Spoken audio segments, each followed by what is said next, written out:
اللهم صل على سيدنا محمد يا رب صل وسلم دائما ابدا على حبيبك.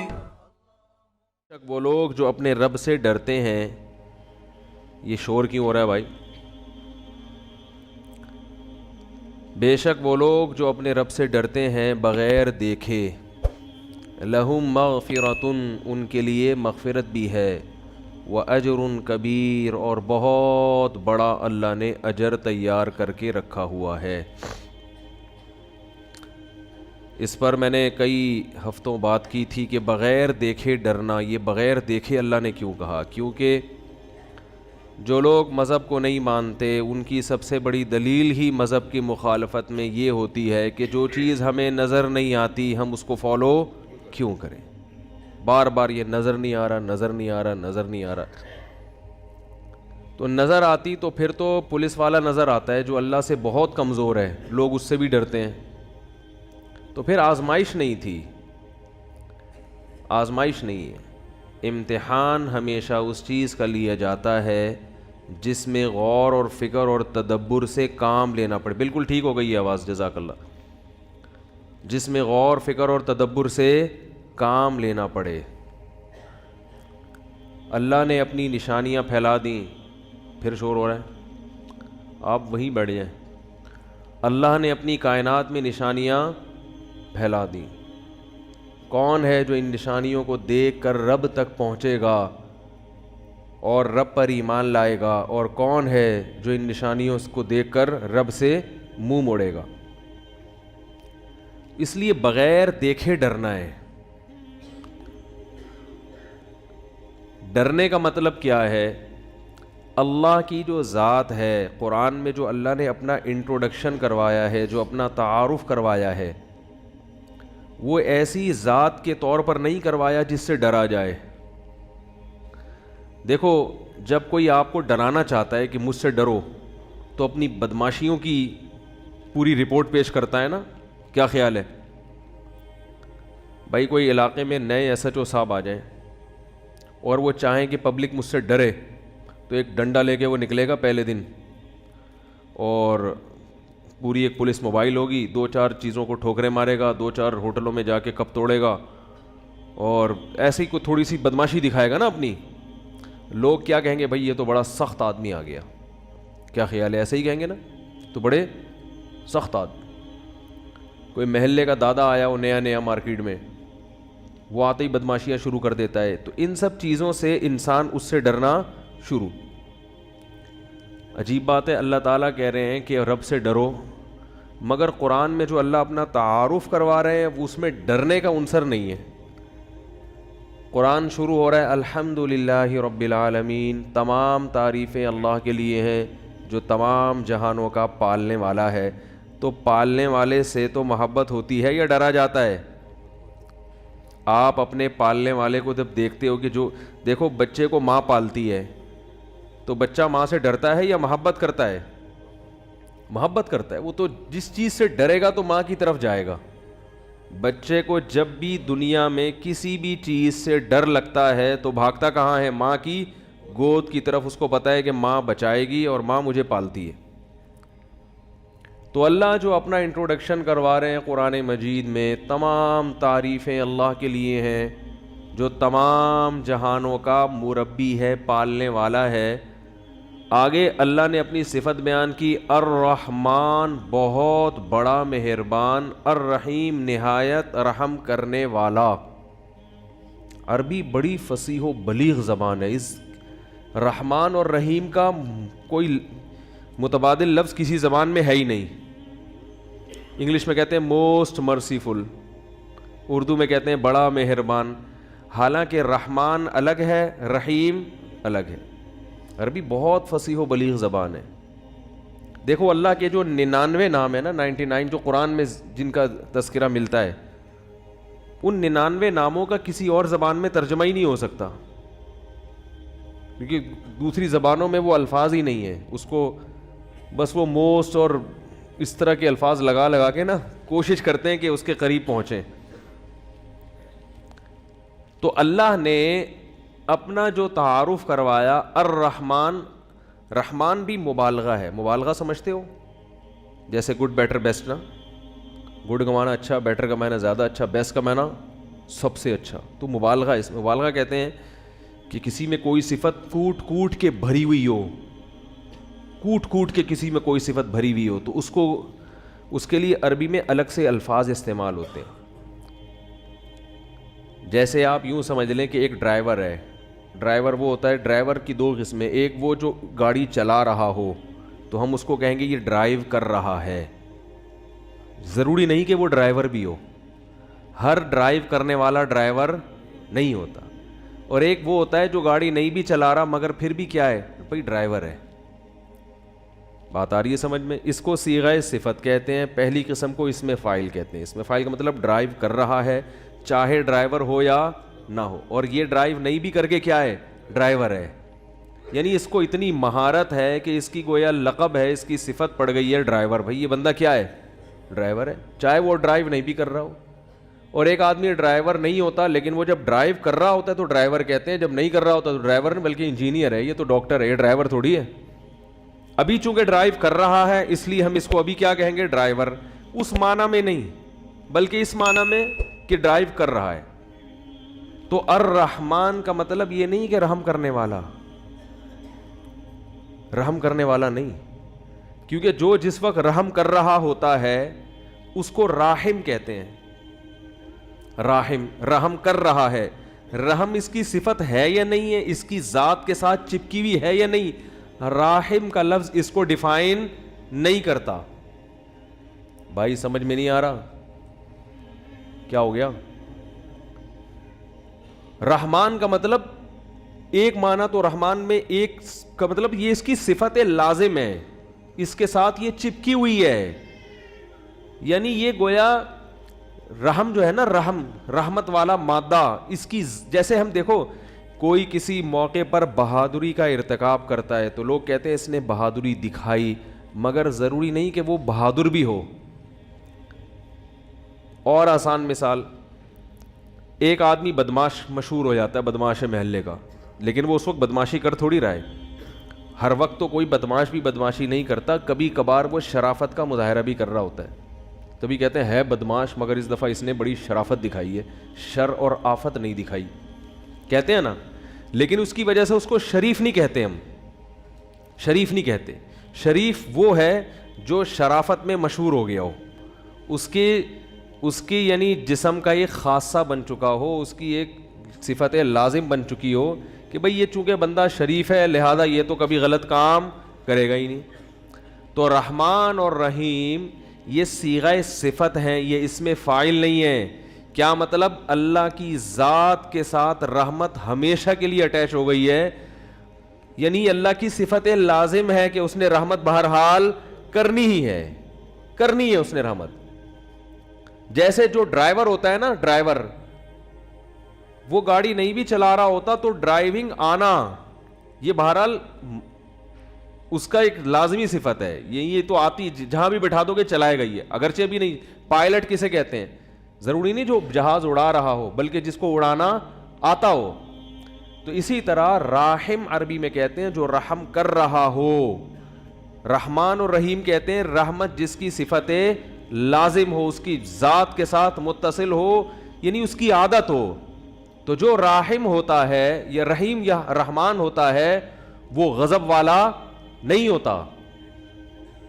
بات آ رہی ہے سمجھ میں کہ نہیں آ رہی؟ غضب اس کی صفت لازمہ میں سے نہیں ہے. کبھی کبھار غصہ آئے گا اس کو، اصل اس کی صفت غضب یا انتقام نہیں ہے. تو اللہ کی بھی اصل صفت ہے رحمت، مخلوق پر کیا کرنا، رحم. اور اللہ نے اپنا ایک نام کریم بھی بیان کیا. رحمان اور رحیم میں کیا فرق ہے میں بھی بتاتا ہوں. اللہ نے اپنا ایک نام بیان کیا قرآن میں، کریم. کریم عربی میں مختلف معنی میں استعمال ہوتا ہے. کرم سے ہے نا بھائی، ہم پہ بھی کرم کر دو کچھ. کریم عزت دار کو بھی کہتے ہیں. علماء نے اس کا معنی بیان کیا ہے الذی یعطی بغیر استحقاق، وہ سخی جو استحقاق کے بغیر بھی عطا کرتا ہو. استحقاق گاڑا لفظ ہے. کیا مطلب؟ آپ کسی نعمت کے مستحق نہیں ہیں پھر بھی آپ کو دے رہا ہو. اس کو کیا کہتے ہیں؟ کریم، عزت دار. عزت دار آدمی جو ہے نا، پہلے زمانے میں عزت اس کو بولتے تھے کہ ایک مزدور کی تنخواہ 12,000 بنتی ہے، دے آپ کتنی رہے ہیں؟ 20,000. لوگ کہتے ہیں بڑا عزت دار آدمی ہے، یعنی اس کو اپنی جو شخصیت ہے، اپنے وقار کو برقرار رکھنے کا خیال ہے. اس کا وقار لوگوں میں کیا رہے؟ برقرار رہے. کیونکہ لوگوں میں پہلے وقار سخاوت سے برقرار رہتا تھا، اب کنجوسی سے وقار برقرار رہتا ہے. حقیقت بتا رہا ہوں آپ کو. اب اگر مزدور کی تنخواہ 12,000 ہے تو اس کو دیں گے کتنے؟ 6,000، اور 6,000 روک لیں گے ترسا کے ذلیل کر کے اس کو دینے کے لیے. سمجھ رہے ہیں نا؟ اور پھر ایسے دیں گے جیسے کوئی احسان جتلا رہے ہیں اس کے اوپر. اور پھر بتاتے ہیں کہ ہم کتنے لوگ ہیں جو تنخواہ اس لیے نہیں دیتے کہ روک کے رکھو، جتنا پیسہ ہمارے پاس رہے گا اس کو انویسٹمنٹ کر کے کماتے رہیں گے اور ملازمین کی تنخواہیں روک کے رکھے رہیں گے. ایک صاحب مجھے کہنے لگے کہ ہر پہلی تاریخ کو ہر 5 تاریخ کو مالک مکان آ جاتا ہے گھنٹی بجانے کے لیے کرایہ چاہیے. کیسا کنجوس ہے؟ میں نے کہا کنجوس تو آپ ہو، مکان آپ اس کا استعمال کر رہے ہو، آپ کو چاہیے کہ آپ اس کے گھر کرایہ پہنچاؤ. ہے بھائی، اس کا مکان پورے مہینے استعمال کر لیا، پہلی تاریخ کو آپ کے ذمے ہے کرایہ دینا، وہ کیوں آ رہا ہے آپ کے گھر میں گھنٹی بجانے کے لیے؟ آپ کیوں نہیں جا کے دے رہے اس کو؟ بہت مشکل ہے، کیا کریں بھائی؟ آپ نے تو پورا مکان استعمال کر لیا نا ایک مہینہ، وہ مزے تو اڑا لیے نا، بنایا اس نے، مزے آپ اڑا رہے ہو اس مکان میں. اب وہ 5 تاریخ کو آ جاتا ہے، وہ پھر بھی 5 کو اس لیے آ رہا ہے کہ چلو پہلی کو تنخواہ ملی ہوگی تو میں ایک دم نہ پہنچ جاؤں. 5 تک آپ کو اس نے سہولت دے دی. ہونا کیا چاہیے کہ آپ نے بھی تو اس کا پورے مہینے مکان استعمال کر لیا. اب آپ کا فرض بنتا ہے کہ اس کے گھر پہ آئے بغیر آپ اس کو کرایہ. تو ہمارے ہاں نا الٹی گنگا بہہ رہی ہے، لوگوں کو پتہ ہی نہیں ہے کس کا حق کیا ہے. بس کوئی مانگنے آ جائے نا اپنا حق، غصہ آتا ہے کیوں مانگ رہا ہے یہ، مانگ کیوں رہا ہے یہ. تو خیر، تو کریم کسے کہتے ہیں؟ یعطی بغیر استحقاق، کہ آپ مستحق نہیں ہیں تو بھی آپ کو. دیکھو میں اگر مالک مکان ہوتا نا، پھر مالک مکان کے حق میں بیانات کرتا تو آپ کہتے مولوی صاحب تو اپنے فائدے میں کر رہے ہیں، ان کے کرایہ دار تنگ کر. میں خود کرایہ دار ہوں، سمجھ رہے ہو؟ میں خود کیا ہوں؟ کرایہ دار ہوں. مجھے پتا ہے کہ کرایہ دار اکثر مالک مکان پہ ظلم کرتے ہیں. اکثر کرایہ دار گھر کی واٹ لگا دیتے ہیں. کسی کو گھر دے دو نا کرائے پر، وہ گھر کی ایسی کی تیسی کر دے گا. اتنا کرایہ نہیں ادا کر رہا ہوتا جتنا مالک مکان کو گھر کی ریپیئرنگ میں دوبارہ سے خرچہ کرنا پڑتا ہے.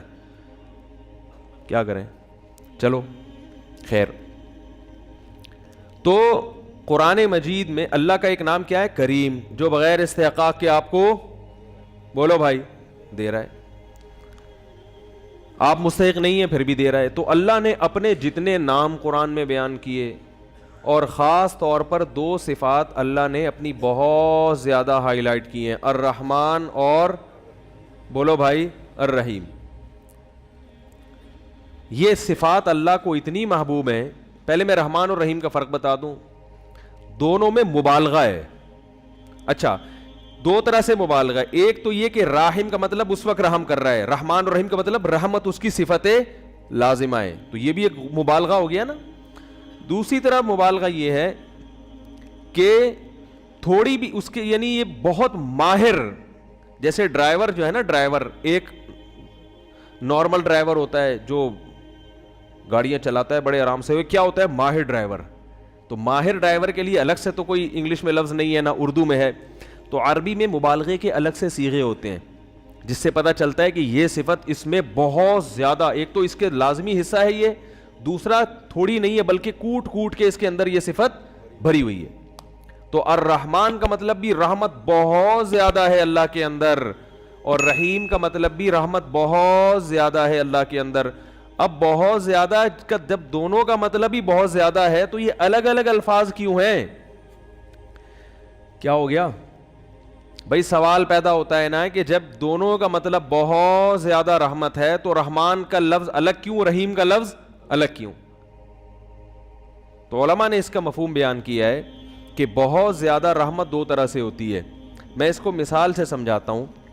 دیکھو، ہم کہتے ہیں کہ فلاں آدمی علاقے کا بہت بڑا سخی آدمی ہے، بہت بڑا سخی.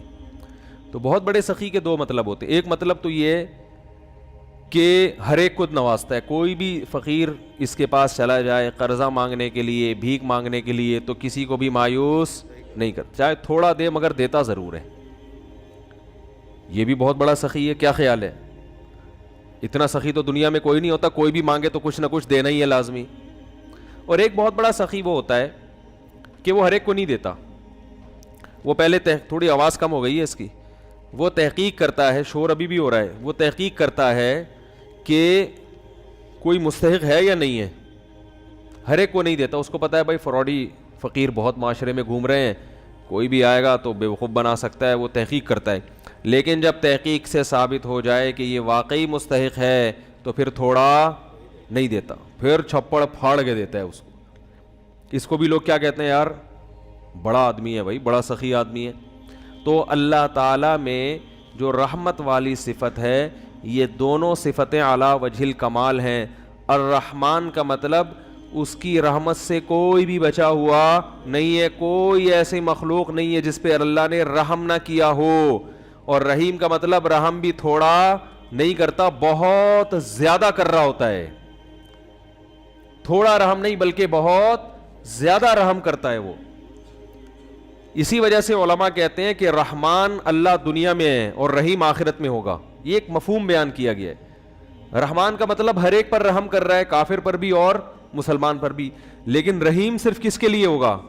مسلمان کے لیے آخرت میں, جو جنت کی صورت میں ان پر رحم کرے گا, جو جس کی کوئی مثال نہیں ملتی. جنت ایسی اللہ نے بنائی ہے کہ بہت تھوڑا عمل ہم نے کیا اور اللہ اس کا بدلہ بہت زیادہ دے گا. جنت اللہ نے اپنے نیک بندوں کے لیے جنہوں نے اچھا حوروں کا وعدہ بھی اللہ نے ان چیزوں پہ رکھا ہے جو بہت ہی کڑوی ہیں,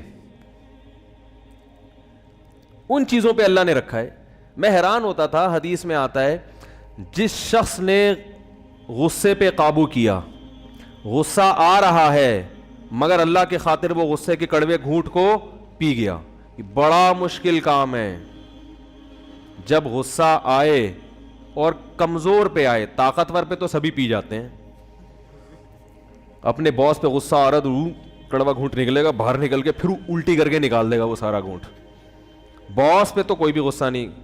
کوئی جونیئر آفیسر ہے آرمی میں, وہ ابھی جیسے مجھے بھی غصہ آ رہا ہے پی رہا ہوں میں, کیا خیال ہے بھائی؟ بار بار اسپیکر دائیں بائیں ہو رہا ہے. انہوں نے بڑی محنت کی ہے آج, پھر بھی پتہ نہیں کیا مسئلہ ہے یہ. تو غصے کے کڑوے گھونٹ کو پینا سخت. کمزور پہ, بیوی پہ غصہ آ رہا ہے پی گئے, بچوں پہ غصہ آ رہا ہے پی گئے, بوڑھے باپ پہ غصہ آ رہا ہے پی گئے, کیونکہ وہ بیچارہ ہے, وہ تو نے کما کے کھلانا تھا, کھلا دیا, اب وہ آپ کے کام کا نہیں ہے. وہ بیچارہ بس پڑا ہوا ہے, کھانس رہا ہے. اب وہ بات پہ آپ کو پوچھتا ہے کہاں جا رہے ہو, کہاں سے آ رہے ہو, آپ کو غصہ آتا ہے. اللہ کیا کہہ رہے ہیں؟ اس غصے کے کڑوے گھونٹ کو پی جاؤ. بڑا مشکل ہے پینا. اس پہ کوئی الاؤنس نہیں ملتا گورنمنٹ کی طرف سے, اس پہ کوئی تنخواہ نہیں بڑھتی, انکریمنٹ نہیں لگتا, اس پہ کچھ بھی نہیں ہوتا. تو یہ صرف اللہ کے لیے کہ یار باپ پہ غصہ آ رہا ہے پی جاؤں, ماں پہ غصہ آ رہا ہے, بیٹی کو ماں پہ آج غصہ آتا ہے نا تو نکال دیتی ہے غصہ, وہ چپ نہیں بیٹھتی. یہ آج کل لڑکیوں میں بڑا مسئلہ ہے, ماں کے سامنے چیختی چلاتی بہت ہے. یہ تصور نہیں تھا ہمارے معاشرے میں کہ بیٹی ماں کے سامنے اونچی آواز سے بات کرے, لیکن آج کل ہو رہا ہے. چھوٹی بچیاں تو چلو, وہ تو بالغ بیٹیاں, کیا فائدہ ایسی تعلیم کا بھائی؟ آپ نے ماں کے سامنے اپنی زبان پہ کنٹرول کرنا نہیں سیکھا تو کیا فائدہ ایسی تعلیم کا؟ سارا زور ماں باپ کا بھی نا, سارا زور تعلیم پر ہے, پھر اولادیں ایسے ہی نکلتی ہیں. تربیت کی ان کو بھی فکر. انسان کا بچہ, جو میں بھی کہہ رہا تھا نا مارکیٹ میں شارٹ ہیں, پڑھے لکھے کو انسان کا بچہ نہیں کہتے, تربیت یافتہ کو انسان کا بچہ کہتے ہیں. سمجھا پا رہا ہوں میں اپنی بات؟ جس کی تربیت ہو, جو اپنے بڑوں کے سامنے چپ رہتا ہو, اس کو کیا کہتے ہیں؟ یہ مارکیٹ میں ایسے لوگ شارٹ ہیں.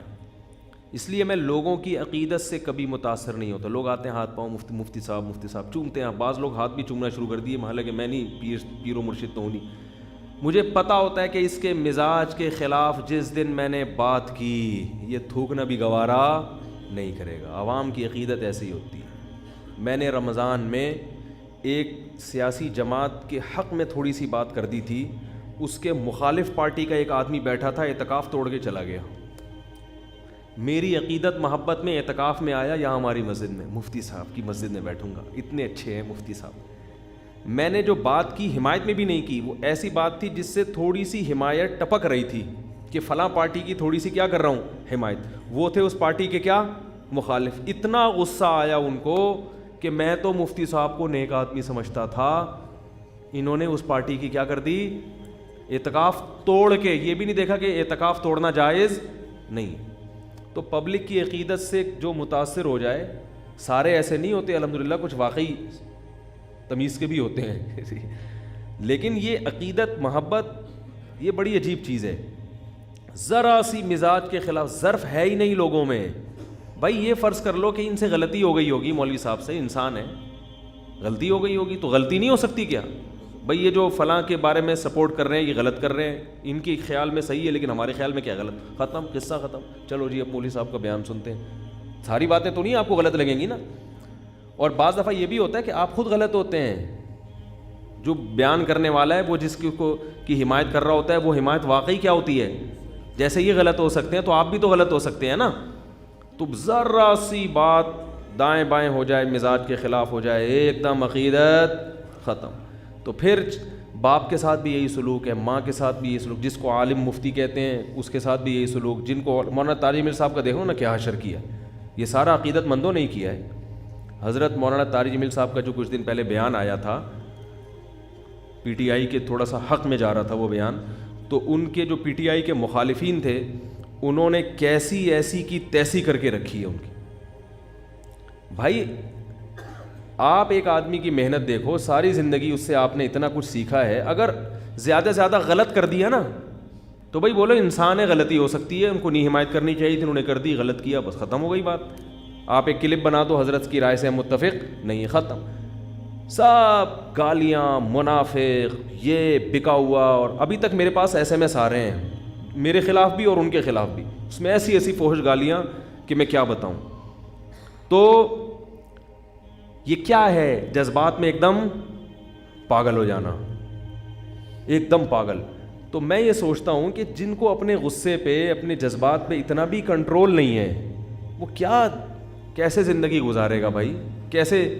تو اللہ تعالیٰ نے ہمیں حکم دیا ہے کہ ہم جذبات میں اور غصے کے وقت اپنے آپ کو، بولو بھائی، کنٹرول کریں کہ یہاں غصہ جاری کرنا ہے یا نہیں کرنا۔ کسی کی رائے سے آپ کو اختلاف ہو سکتا ہے، کوئی بھی زمزم کے نہائے ہوئے نہیں ہوتے سب لوگ، علماء سے بھی غلطیاں ہو سکتی ہیں، تنظیموں سے بھی ہو سکتی ہیں، ہر ایک سے ہو سکتی ہے، اس کا ایک ماں باپ سے بھی ہو سکتی ہے۔ ایک آدمی میرے پاس آیا، میرے ابا یہ کر رہے ہیں، میرے ابا، میں نے کہا ابا غلط کر رہے ہیں آپ کے، میں خام خواہ حمایت نہیں کروں گا، لیکن آپ ابا کو ٹھیک کرنے کی کوشش، بولو بھائی، نہ کریں۔ آپ کے، ان کے آپ پر احسانات ہیں، آپ کے وہ ابا ہیں، آپ کی جو ذمہ داری ہے خدمت کرنا، محبت سے نصیحت کرنا، بس اس سے زیادہ آپ کی ذمہ داری نہیں، ختم۔ اب جو کر رہے ہیں ان کو کرنے دو، ان کے لیے دعا کرو بس۔ ابراہیم علیہ السلام کو دیکھو نا، کتنا غلط کر رہے تھے ان کے ابا۔ ابراہیم علیہ السلام کے جو والد تھے آزر، بت بنات کے بت فروخت کرتے تھے، اور بیٹا بت شکن، بالکل الگ الگ مذہب۔ سورہ مریم دیکھیں، ابراہیم علیہ السلام نے اپنے والد سے کہا، یا ابتی، اے میرے پیارے ابا، اے میرے پیارے ابا۔ ابتی محبت کا لفظ ہے۔ لما تعبدو، ایسوں کی عبادت کیوں کرتے ہو، ما لا یسمع، جو سن نہیں سکتے، ولا یبصر، جو دیکھ نہیں سکتے، ولا یغنی عنک شیئا، کوئی فائدہ نہیں پہنچا سکتے آپ، اے میرے پیارے ابا، ایسے نصیحت کر رہے ہیں۔ اور پھر ابا کی طرف سے دھمکی، لأرجمنک، میں تجھے پتھروں سے مار کے ہلاک کر دوں گا۔ اور یہ دھمکی برائے دھمکی نہیں تھی جیسے آج کل ابا کہتے ہیں یہ ٹانگیں توڑ دوں گا، تو پتہ ہوتا ہے بیٹے کو توڑیں گے تھوڑی، لیکن اس زمانے میں دستور تھا کہ جب کسی کو سخت سزا دینی ہوتی یا تو آگ میں ڈال دیتے یا رجم کرتے، پتھروں سے ہلاک کر دیتے۔ تو واقعی حقیقت میں دھمکی دینے لگے کہ میں تجھے پتھروں سے مار کے ہلاک کر دوں گا، لیکن ابراہیم علیہ السلام نے کیا فرمایا، السلام علیک، آپ پر سلامتی ہو، سأستغفر لک ربی، میں تو مایوس ہو گیا آپ سے مگر اپنے رب سے مایوس نہیں ہوا، میں اللہ سے آپ کے لیے مغفرت کی دعا کرتا رہوں گا۔ اس وقت مشرک کے لیے دعا پر پابندی نہیں تھی، میں اللہ سے آپ کے لیے کیا کروں گا، دعا کروں گا۔ انہ کان بی حفیہ، میرا رب آپ پر مہربان ہو یا نہ ہو، مجھ پر بہرحال، کیونکہ آپ مشرک ہیں، آپ کی دعا نہیں سنے گا لیکن میری سن لے گا، تو میری وجہ سے آپ کی مغفرت کر دے گا، میری وجہ سے آپ کی مغفرت کر دے گا۔ پھر بھی جب دیکھا کہ نہیں باز آ رہے اور مجھے بھی مجبور کر رہے ہیں، پھر ہجرت کر لی وہاں سے۔ اس لیے میں لوگوں سے کہتا ہوں کہ ابا کے ایسے ظلم ہو رہے ہیں کہ ناقابل برداشت ہو گئے تو زبان مت چلاؤ، گھر بدل دو، الگ ہو جاؤ ابا سے، کہ بھائی نہیں آپ لوگ نہ شروع ہو جائیں بلا وجہ ابا سے۔ کوئی اس قسم کے ابا ہوں کہ وہ واقعی اتنا بعض دفعہ ظلم کر بھی رہے ہوتے ہیں، جینا حرام بھی کر دیتے ہیں، ایسے بھی ہوتے ہیں۔ ہر چیز مارکیٹ میں ہے، کوئی بھی چیز شارٹ نہیں ہوتی، یعنی ختم نہیں ہوتی، شارٹ ہو جاتی ہے۔ تو ظالم لوگ بھی ہیں، مائیں بھی ظالم ہیں، بعض مائیں بیٹیوں پہ ایسا ظلم کر رہی ہیں کہ ان کو نفسیاتی مریض بنا دیا انہوں نے، بعض مائیں، اکثر تو مائیں اچھی ہوتی ہیں، ماں سے بڑھ کر کون ہوتا ہے۔ تو ایسی صورت میں ہم کہتے ہیں بھائی کیا کر لو، چپکے سے بولو بھائی علیحدگی اختیار کرو، پھر ابا سے روز تھوڑی دیر آ کے ملا کرو، اور اس نیت سے ملو کہ ابا نے جو جھاڑ پلانی ہے بس سن کے واپس آ جانا ہے۔ بھائی آدھا گھنٹہ بیٹھوں گا ٹائم دیکھ کے، ابا نے پلانی ہے، بے تو کم وقت پہلے ہی نالائق، تو اب تو الگ بھی ہو گیا، ہاں ایسی ہوتی ہے اولاد، یہ تجھے سکھاتے ہیں مدرسے والے، یہ تجھے سکھاتے ہیں تبلیغ والے۔ وہ ابا نے سنانی، آپ جاؤ آدھا گھنٹہ بیٹھو کہ بھائی میں نیت کرتا ہوں ابا کی سننے کی، اللہ کے لیے ہے نا، میں نیت کرتا ہوں ابا کی الٹی سیدھی سننے کی، کیونکہ وہ میرے، جب نماز میں لوگ لمبی چوڑی نیتیں کرتے ہیں نا، میں نیت کرتا ہوں ابا کی سننے کی، الٹی سیدھی سننے کی، کیونکہ وہ میرے ابا ہیں، ان کی سنوں گا تو ثواب ملے گا، اور کیا وہ بھی میں بتاؤں گا کون سا ثواب ملے گا، تو وہ بس سنوں گا، کیونکہ ابراہیم علیہ السلام نے تو اس سے بھی زیادہ سنی ہے، ان کو تو اس سے بھی زیادہ دھمکیاں ملی تھیں۔ یہ سب محاسبے مراقبے کر کے آپ پہنچیں، آدھا گھنٹہ تمیز سے سنیں، اس کے بعد بولیں اور ابا سنائیں کوئی خدمت میرے لائق، خدمت میں تجھے گھنٹے سے، تو اس طرح آدھا گھنٹہ ہو تو پھر پتلی گلی سے نکل لیں۔ تو جو اکثر ابا ایسے نہیں ہوتے، ابا سے بڑھ کر تو کوئی اولاد کے لیے ہے ہی نہیں نا نعمت، لیکن ہزاروں میں کوئی ایک اس طرح بھی ہوتے ہیں، تو میں ان کو یہ مشورہ دیتا ہوں جاؤ سن کے، اور کچھ ہدیہ بھی دے دو ان کو، خرچہ بھی اٹھاؤ ان کا، ہدیہ بھی دو۔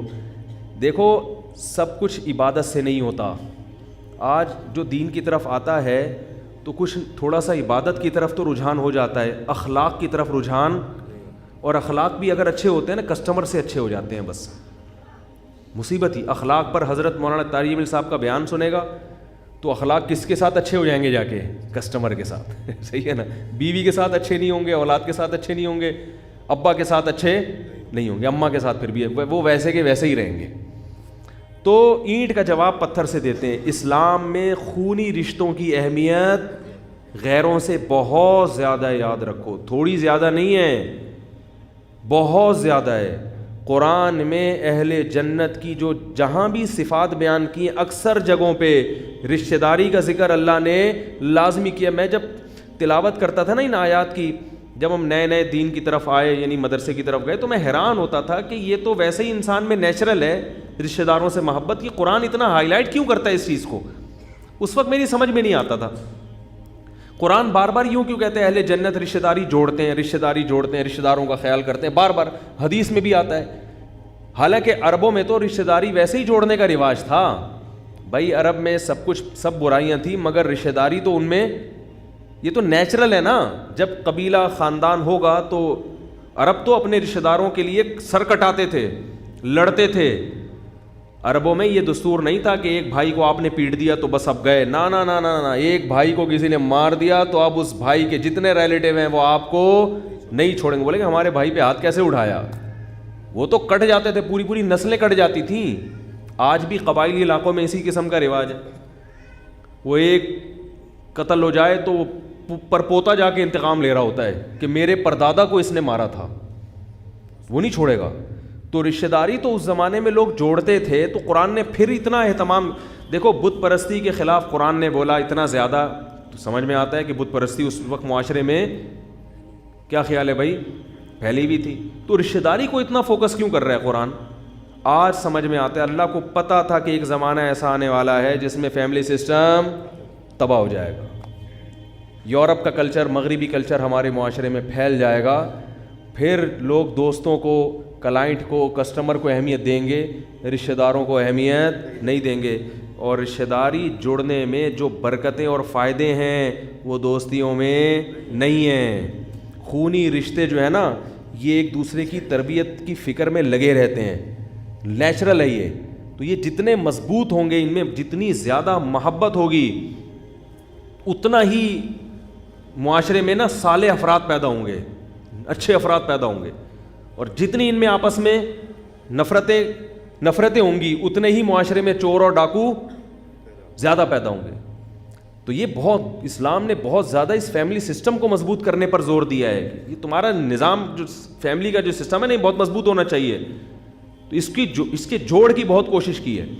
یہاں تک کہ نبی صلی اللہ علیہ وسلم نے فرمایا، جب نبی نے فرمایا نا رشتہ داری جوڑو، بہت زیادہ آپ نے تاکید کی اور بہت زیادہ آپ نے اس کی اہمیت بیان کی قرآن میں بھی.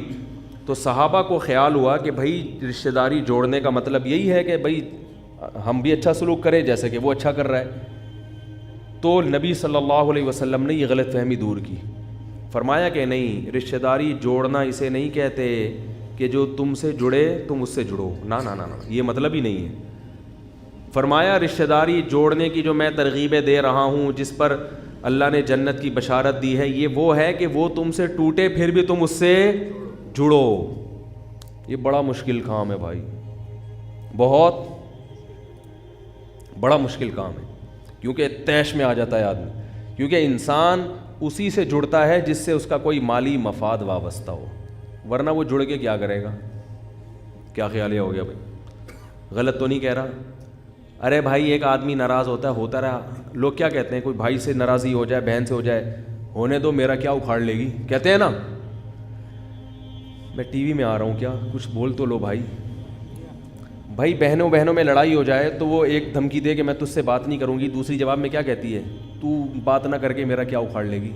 یہی بولے گی نا، جا نہیں کرنی ہے کرو، نہیں کرنی ہے. ہم تو بھائی جو تمیز سے بات کرے اس سے تمیز سے ملتے ہیں، جو نہیں ملے ہم بھی نہیں ملتے. یہ ڈائلاگ ہیں جو مارکیٹ میں ایسے سستے بک رہے ہیں، مارکیٹ میں ہی ہر جگہ آپ کو مل. بھائی کی بھائی سے لڑائی ہو جائے، بھائی ملتا ہے ملے، نہیں ملتا میرا یہ کیا سمجھتا ہے میں اس کے ٹکڑوں میں پلتا ہوں کیا. اللہ کا شکر ہے اپنا کھاتا ہوں اپنا پیتا ہوں. یہ سنتے رہتے ہیں ہم لوگ. یہ بھائی اپنا کھاتے ہیں اپنا پیتے ہیں، ہم کون سے ٹکڑوں کے محتاج ہیں. ملنا ہے ملو، نہیں ملنا نکلو. کیا خیال ہے؟ تو پہلے بھائیوں میں چلا، بہنوں میں چلا، اب ابا اماں پہ بھی آ گیا. اب کہاں چلا گیا؟ ابا اماں پہ بھی یہ ڈائلاگ چل رہے ہیں. بھائی ابا ہیں، کھلا دیا ہم نے، انہوں نے کون سا ہمارا کوئی اتنا خیال کیا ہے، تو بھائی ٹھیک ہے اچھی طرح سے چلتے ہیں، ٹھیک ہے. نہیں تو بھائی یہ چیزیں ہمارے معاشرے میں بھی چل رہی. بیوی کو بھی یہ دھمکی دیں گے، بیوی شوہر کو دھمکی دے گی. دھمکیوں پہ جو چل رہا ہے حساب کتاب. صرف وہاں دھمکی نہیں دیتے جہاں ڈر ہوتا ہے کہ وہ اس سے بڑی دھمکی نہ دے دیں. جیسے ایک آدمی نے چاقو نکالا نا، کسی کی رکھ دیا کہ تیری جیب میں جو کچھ ہے نکال دے. اس نے جیب سے بندوق نکالی. بولا اب تیری جیب میں جو کچھ ہے، اب تیری جیب میں جو کچھ ہے نکال. تو جس کا ڈر یہ ہوتا ہے کہ یہ بندوق ہی نہ نکال دے، وہاں تو ایسے یس سر. گورنمنٹ کے اداروں میں جا کے دیکھو کیسے یس سر جی سر. میں اکثر اپنا واقعہ بتاتا ہوں کہ ایک جگہ میں گیا گورنمنٹ کے ادارے میں، کسی کے ساتھ گیا، کوئی گواہی تھی، پتہ نہیں کیا معاملہ تھا. تو وہ پلاٹوں کا کوئی فائلیں پہ سگنیچر کروانے تھے، پلاٹ پہ کسی فائل پہ سگنیچر کروانے تھے کسی آفیسر سے. اب اس آفیسر کا ٹائم یا تو ختم ہو گیا تھا یا ہونے والا تھا، تو اس نے سگنیچر سے انکار کر دیا. اب جو ملازم کھڑا ہوا ہے نا، میں دیکھ رہا تھا اس کے اسٹائل کو. میں بہت زیادہ آبزرو کرتا ہوں چیزوں کو، جب بھی کہیں بچپن سے میری عادت ہے. میں اس کا اسٹائل دیکھ رہا تھا، ایسے بھیکاری پن والا منہ بنا کے نا، سر پلیز سگنیچر کر دیں. اسٹیٹ ایجنٹ تھا وہ، اس کا چونکہ کمیشن تھا نا اس سگنیچر کروانے میں. اس نے نا غصے میں آفیسر نے فائل اٹھا کے یوں پھینکی ہے، یا تو اس کے منہ پہ ماری ہوگی جو لگی نہیں، دیوار پہ جا کے لگی. اتنا غضبناک ہوا، بولا نہیں کروں گا جاؤ. ذرا بھی غصہ نہیں آیا اسے اسٹیٹ ایجنٹ کو. میں یہ سب چیزیں نوٹ کر رہا تھا. میں اس سے سبق لے رہا تھا کہ اگر اس کا 10واں حصہ بھی ہم اللہ کے ساتھ کر لیں، کیا خیال ہے بھائی؟ بعض دفعہ اللہ بھی ہمیں کسی آزمائش میں ڈال دیتا ہے تو ہم فوراً منہ سے کفر بکنا، بجائے اس کے کہ لجاجت کریں اور عاجزی کر لیں اللہ کے سامنے کہ بھئی اللہ نے آج تک اتنی نعمتیں کی ہیں، تھوڑی سی آزمائش آ گئی تو اس میں بھی ہمارا فائدہ ہوگا، اور جھک جائیں. نہ کفر بکنا شروع کر دیں گے، خودکشی کی باتیں. اسی طرح والدین کے ساتھ یہی معاملہ ہے. تھوڑا سا والدین یہی کام اگر باپ کرتا تو دیکھو پھر اولاد کیسے چیختی چلاتی. اگر باپ فائل اٹھا کے پھینک دیتا، بیٹا کہتا جاؤ تم نے تو ساری زندگی ہماری ماں کو بھی ستایا، یہ تانے ہمیں بھی ستاؤ گے، یہ کر دو گے، میں یہ کر دوں گا، میں دیکھتا ہوں، میں 3 دن تک گھر سے غائب ہو جائے گا بتائے بغیر. تو میں دیکھ رہا ہوں کہ وہ آفیسر کے سامنے پھر کیونکہ اس کا کمیشن مارا جا رہا ہے 20-25 ہزار روپے کا, پھر میں نے دیکھا وہ فائل اٹھا کے لایا, اس کو جھاڑا, پھر سر کے پاؤں میں لگ رہا ہے گر رہا ہے, اور سر پلیز, اور ایسے مکھن لگائے ہیں کہ اس کمبخت سگنیچر کروا کے ہی چھوڑے, اس نے کام نکلوا کے نکل گیا. سبق حاصل کرنا چاہیے ان واقعات سے. اس کو غصہ نہیں آ رہا, اس کو پتہ ہے میرا کمیشن مارا جائے گا, اور اس کو تو روزانہ اسی سر سے واسطہ ہے نا, اسی آفیسر سے روزانہ اس کا واسطہ ہے. وہ کہے گا اس سے پھٹا کر کے میں جاؤں گا کہاں. تو بات یہ ہے کہ وہاں 20-25 ہزار کا کمیشن نظر آ رہا ہے, تو اخلاق بھی اچھے. اس کو پھر اخلاق پر حضرت مولانا طاری جمیل صاحب کا بیان سننے کی ضرورت نہیں ہے, اس نے کبھی سنا بھی نہیں ہوگا. اور جنہوں نے سنے ہوئے ان کی حالت, میں خود بھی اس میں داخل ہوں, ان کی حالت دیکھو کیا ہے, ان کی حالت دیکھو کیا ہے. اللہ سے بھی لڑنا شروع کر دیتے ہیں, باپ سے بھی, ماں سے بھی, بزرگوں سے بھی, علماء سے بھی, جن کے ہاتھ پاؤں چوم رہے ہوں گے ان کو بھی گالیاں دینا شروع کر دیتے ہیں ایک دم جذبات میں آ کے. تو اس لیے اللہ تعالیٰ نے بتا دیا کہ دیکھو جو امپلائی اپنے آفیسر کے سامنے اس طرح سے جھک رہا ہے, کوئی ملازم, اس کو جتنا کمیشن مل رہا ہے وہ بہت تھوڑا ہے. میرے کہنے پر غصے کو پی جاؤ گے, برداشت کر لو گے. جہاں غصہ جاری کرنا حرام, بعض جگہوں پہ غصہ جاری کرنا واجب ہے, وہ تو ایک الگ چیز ہے. تو میرے کہنے پر اگر پی جاؤ گے, برداشت کرو گے, تو میں جو تمہیں کمیشن دوں گا وہ اس کمیشن سے بہت, بولو بھائی, زیادہ. اب وہ کیا کمیشن ہے میں بتانے والا ہوں, ٹھیک ہے نا, وہ کیا کمیشن. تو وہ بہت, کیونکہ مشکل بہت ہے. کمزور پہ غصہ آئے اس کو پینا بہت مشکل کام ہے, بہت مشکل کام ہے.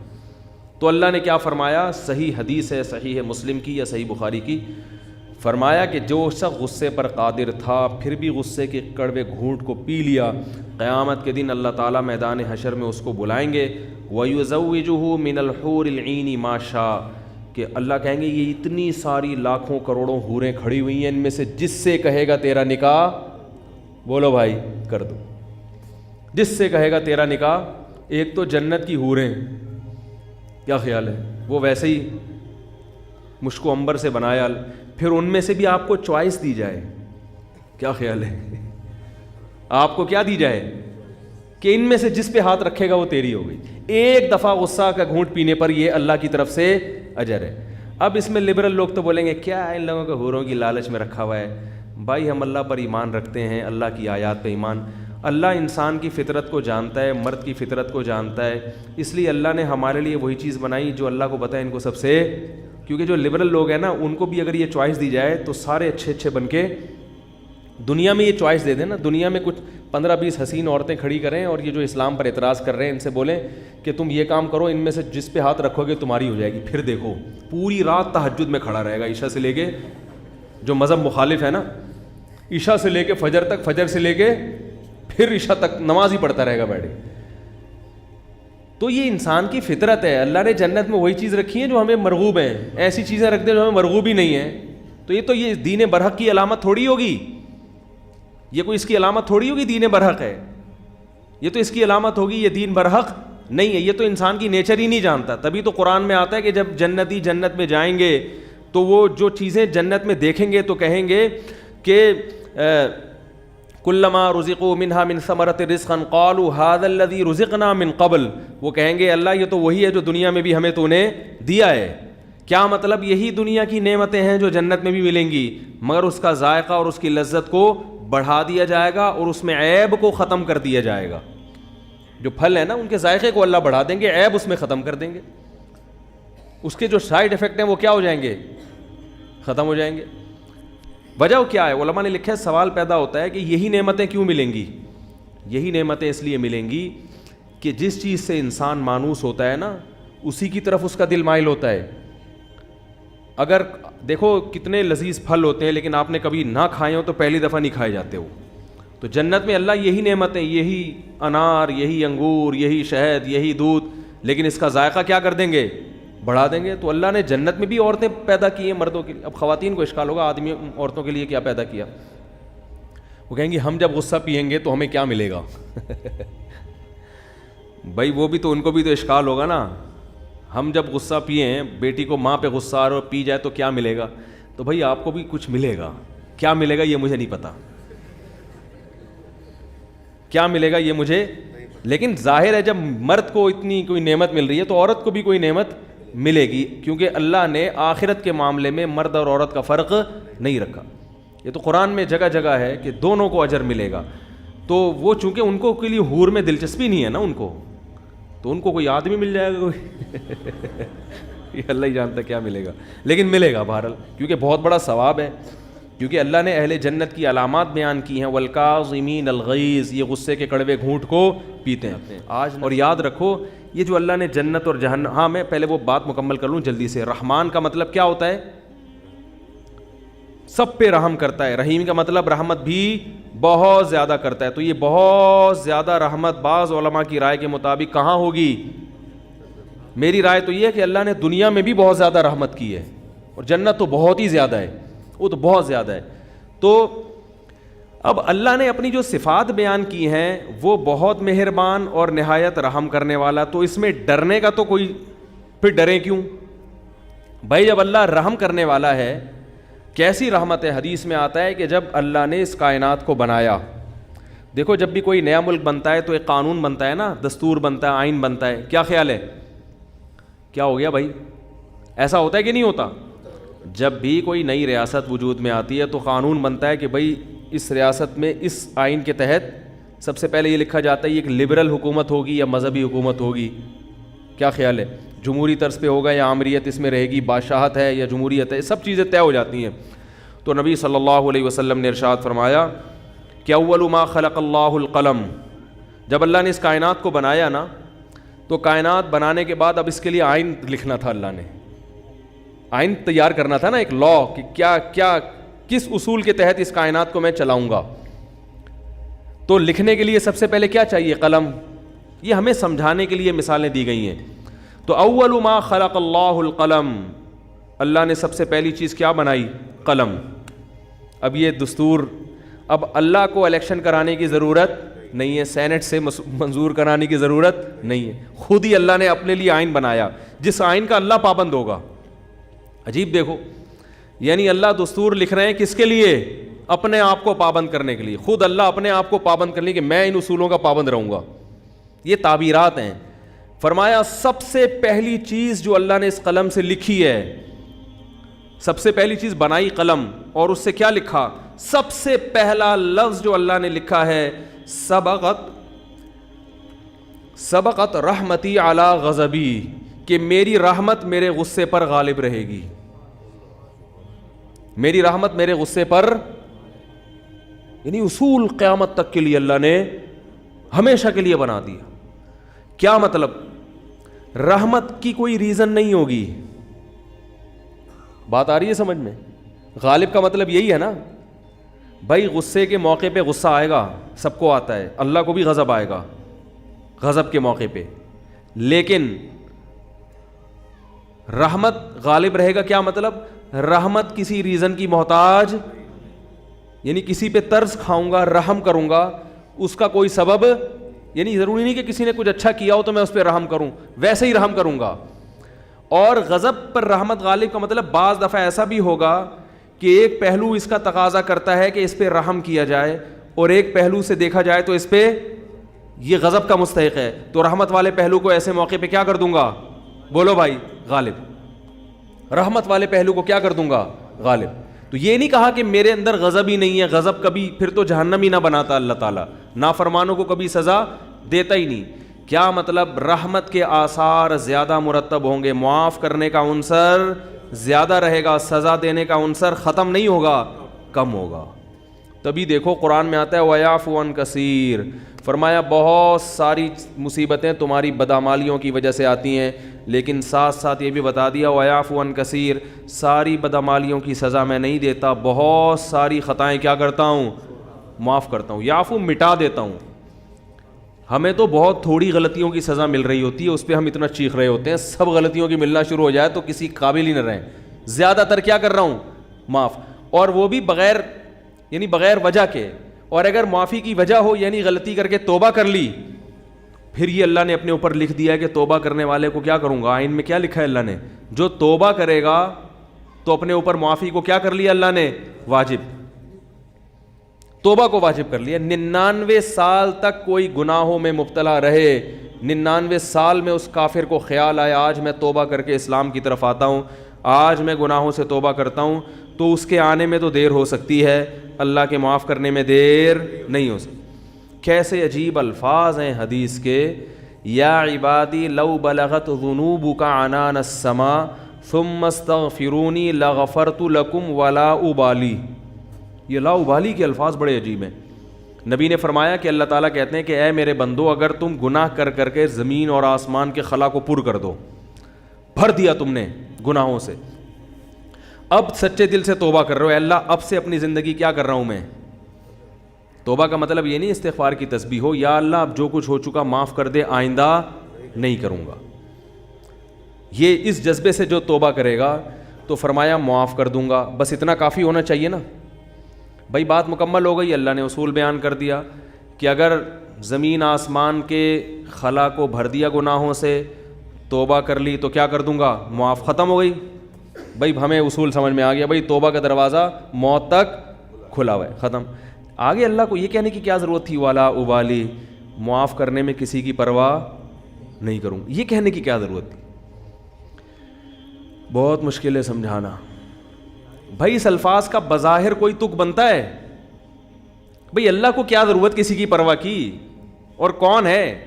اصل بات یہ کہ ممکن ہے بہت سے نیک لوگوں کو اعتراض ہو کہ اللہ ہم 20 سال سے شروع سے ہم نیک ہیں, یہ کمبخت 90 سال تک عیاشی کرتا رہا ہے, اب آ رہا ہے, اب یہ بھی جنت میں, ہم بھی جنت میں, یہ کیا بات ہو بھائی.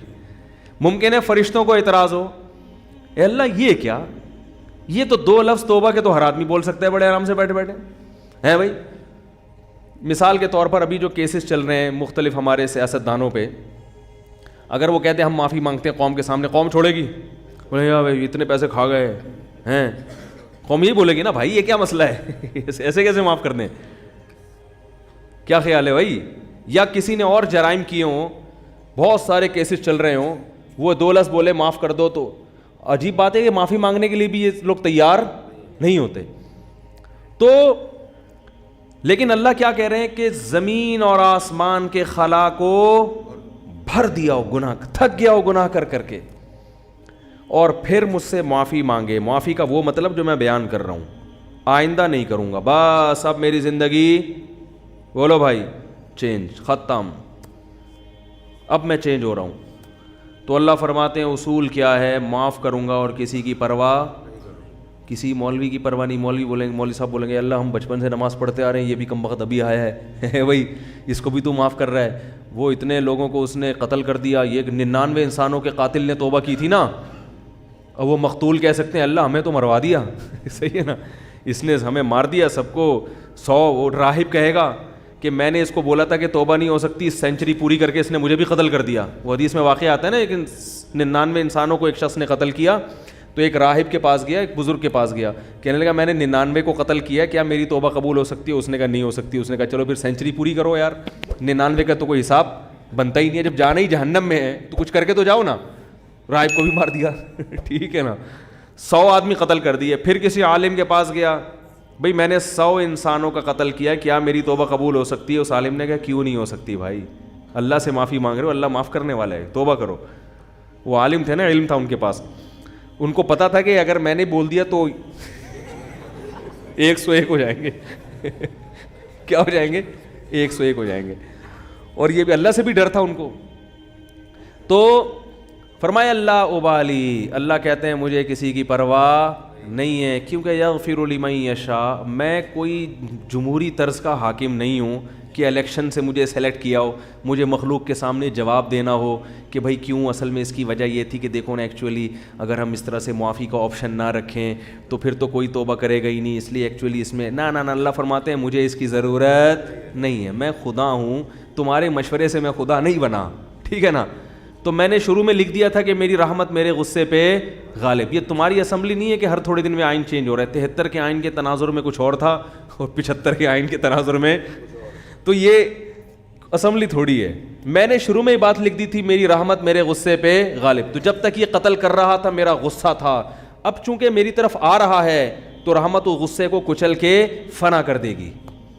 رحمت غالب آئے گی، کیونکہ یہ لکھ دیا ہے میں نے آئین میں. سب سے پہلے میں نے قلم بنا کے جو چیز سب سے پہلے لکھی تھی، جو سب سے پہلے منظور ہوا قانون، اسی کو میں اگر خلاف ورزی شروع کر دوں تو یہ کیسی بات ہوئی؟ تو لا ابالی، کسی کی پرواہ نہیں کروں. تو لیکن یاد رکھو توبہ کا دروازہ تو کھلا ہوا ہے، لیکن توبہ کی توفیق بسا اوقات سلب ہو جاتی ہے گناہ کر کر کے. توبہ میں تاخیر نہ کیا کرو اس چکر میں کہ ہم بھی جب 99 کے ہو جائیں گے تو ہم بھی توبہ کر لیں گے، کیونکہ 99 تک پہنچنے کا یقین نہیں ہے، کچھ پتہ نہیں کب موت آ جائے. اور دوسری بات یہ کہ ضروری نہیں کہ ہمیشہ توبہ کا جذبہ بھی پیدا ہو. ابھی اگر جذبہ ہے، یہ جذبہ ضروری نہیں کہ برقرار رہے. لوگ ایمان کے ڈاکے دار بیٹھے ہوئے ہیں جو آپ کا ایمان سلب کر لیں گے، آپ کو توبہ کی اہمیت ہی دل سے ختم ہو جائے گی. بعض دفعہ دل گناہوں میں اتنا مست ہو جاتا ہے کہ انسان توبہ کا تصور ہی، تبھی بوڑھوں میں توبہ کا ریشو کم ہوتا ہے، جوانوں میں زیادہ ہوتا ہے.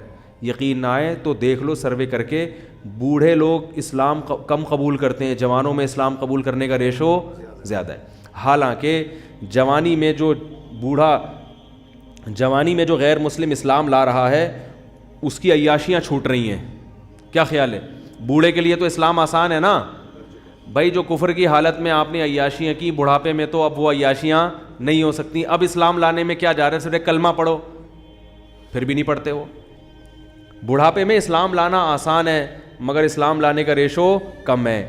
اس سے پتہ چلتا ہے دیکھنے میں آسان ہے، حقیقت میں آسان نہیں ہے، کیونکہ قوت فیصلہ ختم ہو جاتی ہے. جوانی میں عیاشی آسان ہے مگر توبہ بھی بظاہر مشکل ہے، مگر حقیقت میں کیا ہے؟ آسان. اس کی ایک سائنٹیفک لاجک بھی ہے. وہ لاجک یہ ہے کہ انسان جب جوان ہوتا ہے تو گناہ کی طرف جیسے اس کی رغبت بہت زیادہ ہوتی ہے، اس کی بریکیں بھی اسی حساب سے مضبوط ہوتی ہیں. دیکھو نئی گاڑی کا ایکسیلیٹر جیسے تیز ہوگا نا، بریکیں بھی کیا ہوں گی؟ کیا ہو گیا بھائی؟ نئی گاڑی کا ایکسیلیٹر ایسا ہوتا ہے کہ ادھر اشارہ کیا، پاؤں رکھا اور زوں کر کے بھاگی تو بریک بھی ذرا سی آپ اشارہ چاہیے بریک کو، ایک دم ٹھا کر کے رکے گی. کیا خیال ہے؟ الٹ جائے گی مگر چلے گی نہیں آگے. اعصاب مضبوط ہوتے ہیں انسان کے جوانی میں.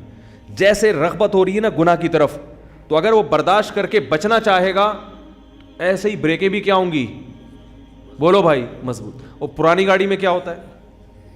پورا ایکسیلیٹر پہ پاؤں رکھ کے کھڑے ہو جاؤ، پھر وہ ڈک ڈک ڈک کر کے چلے گی آگے. جس طرف آپ جانا چاہ رہے ہو ادھر جائے گی. سوچے گی پہلے جانا ہے کہ نہیں جانا ہے بھائی. جائے گی، ڈک ڈک ڈک ڈک ڈک آواز آئے گی. شور زیادہ مچائے گی، کام کم کرے گی. شور بہت مچائے گی، ہاں ہاں آوازیں آ رہی ہیں، آدمی کہے گا پتہ نہیں شاید میں نائٹ رائڈر میں بیٹھا ہوا ہوں. پھر وہ اتنی آرام سے پک اپ پکڑے گی. پھر جب آپ نے بریک لگائی 5-10 کو بھیڑتے ہوئے 25-30 تو بندے مارے گی آگے جا کے. میں نے ایک دفعہ پرانی گاڑی خریدی تو مجھے پہلے تجربہ نہیں تھا کہ کس طرح سے ٹوپیاں کرائی جاتی ہیں، تو وہ میں نے کہا چلو ہاتھ صاف کرنے کے لیے اچھی ہے. تو میں جب وہ ڈرائیور جو بیچ رہے تھے نا گاڑی، ان کے ساتھ سائڈ پہ بیٹھا. اچھا میں گاڑی چلانے کے لیے بیٹھا، میں نے کہا چیک کروں، تو ایکسیلیٹر کا یہی حال تھا جو میں نے آپ کو بتایا. انہوں نے زمین آسمان کے قلابے ملا دیے گاڑی کی تعریف. یہ گاڑی 78 کرولا ہے، 78 کرولا جو ہے نا ساری ٹیکسیوں میں یہی چل رہی ہے. 78 کرولا نام تھا بھائی 78 کرولا کا. ہم نے کہا چلو یار میں 75 کا ہوں تو 78 کی پھر بھی ہم سے تو نہیں ہے. تو ہم نے کہا ہاتھ صاف کرنے کے لیے اچھی ہے. اب ہم جب بیٹھے تو اس میں عجیب عجیب چیزیں آ رہی ہیں. تو میں نے جب سب سے زیادہ جب مجھے دھچکا لگا نا، بریک لگائی تو نہیں لگی. تو انہوں نے کہا اس کی بریک 3-4 دفعہ لگائیں گے تو لگے گی. 3-4 دفعہ لگائیں گے تو لگے گی. میں نے کہا کوئی بندہ سامنے آ گیا تو یہ گاڑی میں لکھ کے لگاؤں میں آگے کہ تیسری دفعہ میں لگے گی. بھائی آپ اتنا فاصلہ گاڑی سے رکھیں کہ تیسری دفعہ میں آپ یعنی ٹکر ہوئی تو آپ کی ذمہ. میں نے کہا آگے اس پہ کیا لگا دو، بورڈ لگا دو کہ بھائی یہ تیسری دفعہ میں لگے گی.